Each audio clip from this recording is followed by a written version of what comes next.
Like that. The body can't complete the act of triumph. Cigarettes and anger. Let me play my part. Check 2, hey. Like, is that real? Did that happen? Like, The structure of your brain actually changes. and do you still feel that every day? And then it got time for guitars. Eating disorder, like I didn't want to die, tendencies. but I didn't want to live. Helpless little girl. You gotta go in the hospital. You feel powerless because the body has a fear reaction. The opportunity to empower. No one can take away my power. I won't take myself out. Artists that are true like that, those are the ones that tend to Prediction. create change.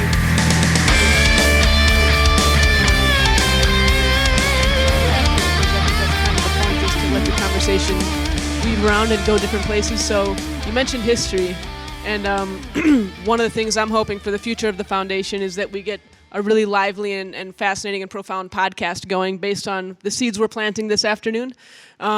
So correct my history, I'm sure I'll get this wrong, but as far as I know, there was no such thing as a PTSD diagnosis until the mid-'80s. I think it was around that time period.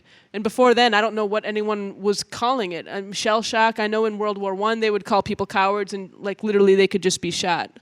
Yeah, well, actually, after the Vietnam War is when they started looking at the veterans coming home from Vietnam and saying, this is different. This is something, we need to diagnose this. So I think it was maybe, I don't know the exact date when we finally came up with post-traumatic stress disorder, but people had been studying it since, Freud and Jung, Pierre Genet, who was a French or a Swiss doctor, really was looking at the veterans coming home from World War I and seeing how the body would store the trauma and how the individuals would be hijacked by something in the environment that would make them think that they were at war again. And so, back then they called it shell shock, they called it hysteria. People were accused of having thought disorders. I mean, there was all sorts of different ways of trying to figure this out rather than admitting that something bad happened and that caused us to show up in this way or to have these symptoms. So that's kind of a rough, don't quote me on that. No, it's just being recorded in 4 different ways. Go ahead. He's kind of my hero. So I'm going to repeat that for the video camera and for... in case people couldn't hear it on YouTube. So she was making a book recommendation called The Body Keeps the Score, which is something that was recommended to Kel and myself very many times. We read something else that was a little bit similar. Taming the Tiger, something about a tiger? What did we read? You read Peter Levine's... Peter Levine. Yeah. Tiger something. Yeah, I can't... Check that out too. Well, unless Audible's going to throw us a sponsorship, I'm not going to be that specific about my book titles. Okay, so we're into military history and we're just talking over you. Is this woman-splaining? I don't know what we're doing, but I'm curious to hear your thoughts on, not that you're a military historian, but you're of that culture. Mm-hmm. Where have we come from and where are we now on just trauma? And we'll get into the gaslighting on the next question probably.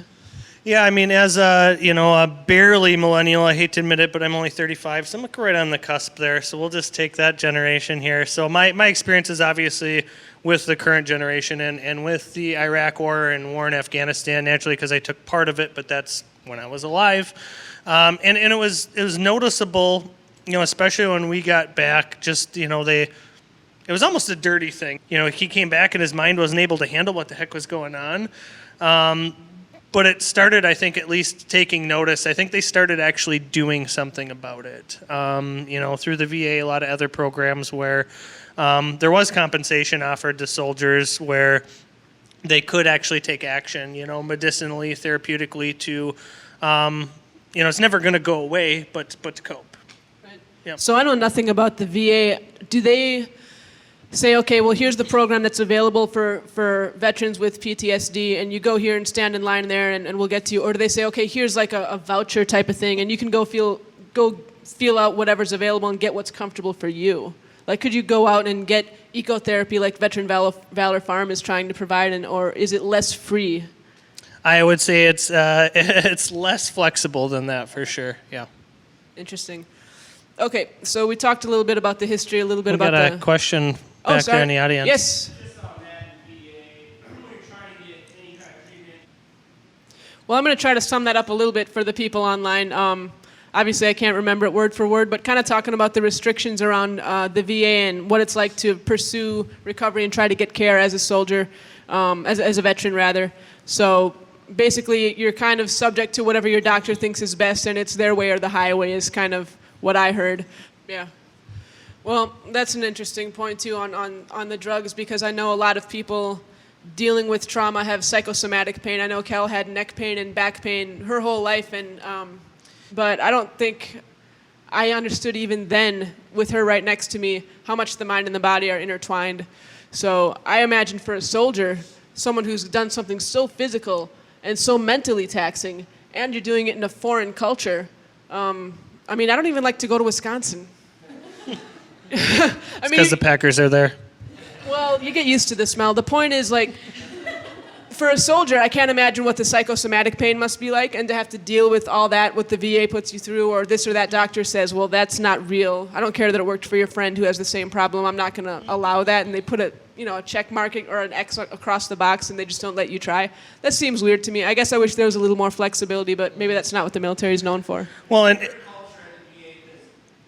I think one of the biggest eye-openers on that, so in our kind of quest to get this farm going for homeless vets, and one of the, we're going through lots of research primarily because we're, not necessarily educated in the realm other than self-taught, but, just going through the different, animal therapies and stuff that work, and we came across the, EGALA, certification from equine-assisted psychotherapy, and we actually partnered with a farm out of Rice, Minnesota called Gates of Hope, and just in watching their quest with the Veterans Administration and the St. Cloud VA Hospital, and this is a nationally recognized program. This is certified. This isn't, we made it up in the backyard and we hope it works. This is actually helping real people across the country, and even so, there is probably 3 years of red tape left before they'll even get to help anybody that goes to the VA for therapy. Is that like waiting in line type of thing, or red tape in what way?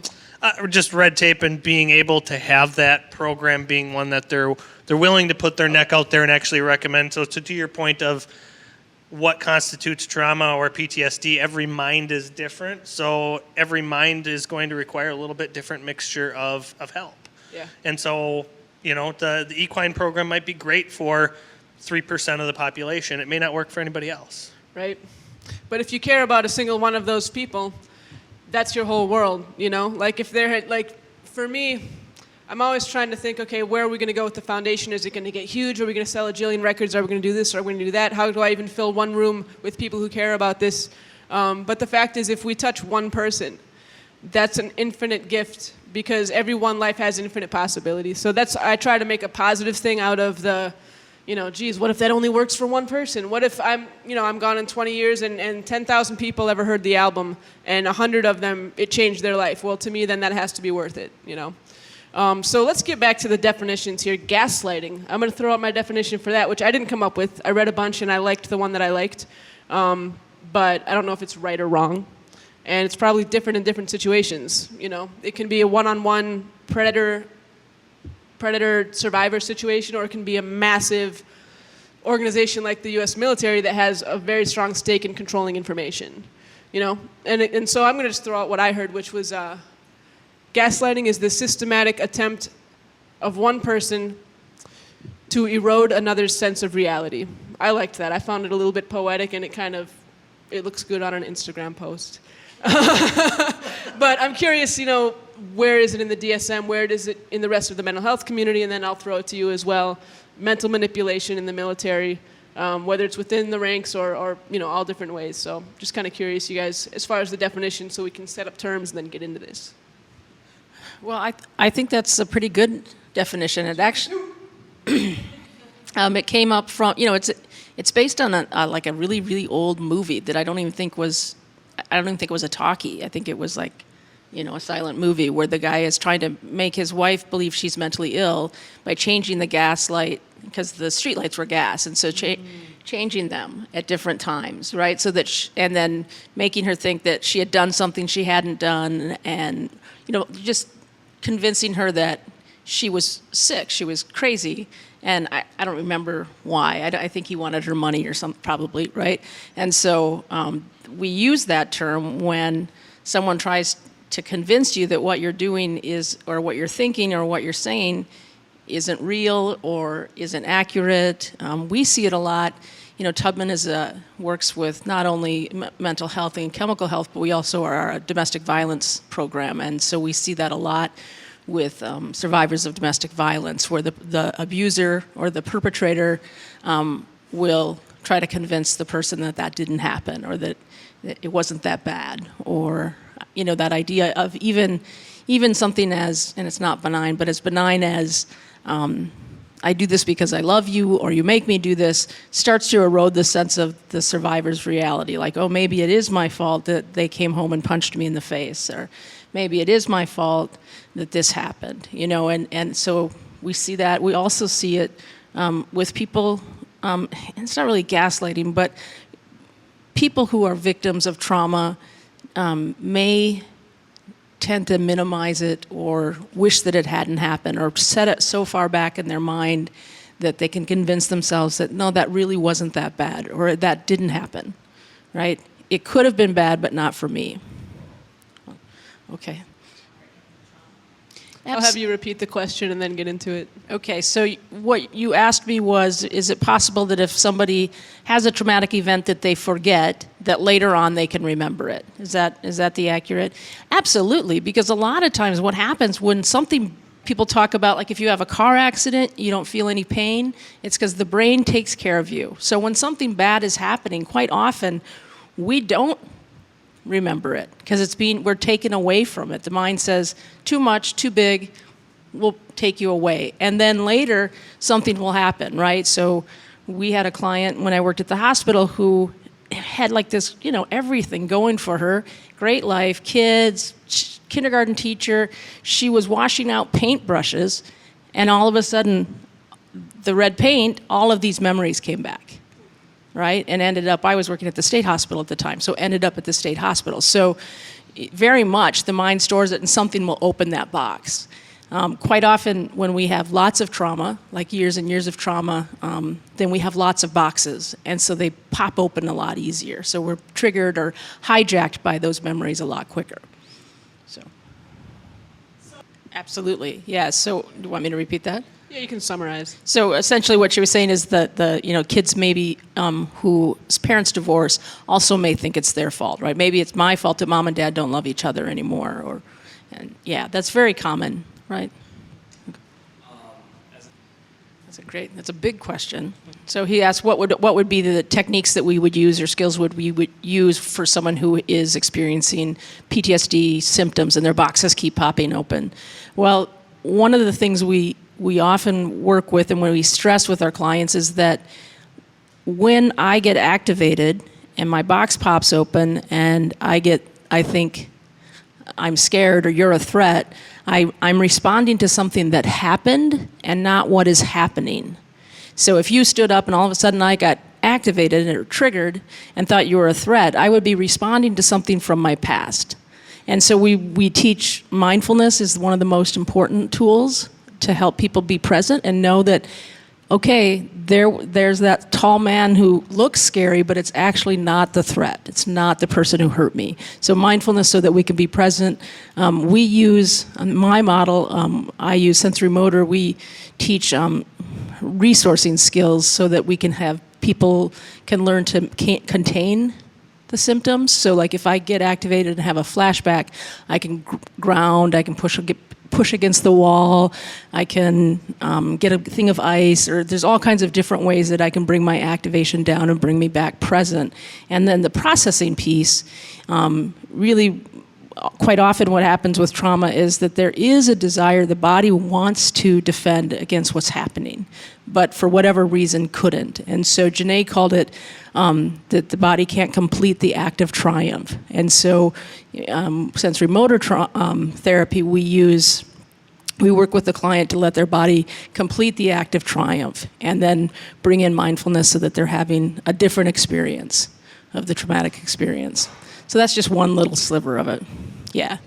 I'm curious, while we're on that subject, Matt, here, feel free to speak up. Are there therapeutic modalities that are offered at that time, or is it all, come home and then we'll figure out what kind of mess someone has been turned into by this combat experience? Like, is there a knowledge that attacking it, no pun intended, during those times might be better than letting it linger for years and years? There really isn't any room, or from a mental standpoint, you have to have your head in the game. So there really isn't, to my knowledge, I don't think there ever was anything other than maybe cigarettes and anger, I guess, that would have been a way to get rid of that at the time. But I mean, you have to have your head in the game. You are there to do a job, and so from that standpoint, it's not a, hey, this isn't normal or it's okay. It's like, hey, these are all the things. This is your new normal. You very likely could die at any point in time over the course of the next year and a half, and you just kind of have to roll with it. And then only when you get home is where you're able to kind of take that deep breath and be like, oh man, and actually somewhat, work through, whatever the mind has in store. Get the music behind the mission. Hate Becoming by Kelly Nicole on iTunes and Spotify. If you guys haven't checked out the merch table, join the movement. Buy the album. Get your Kelly Nicole band merch and donate what you can at kellynicolefoundation.org. Courage is from Amplified!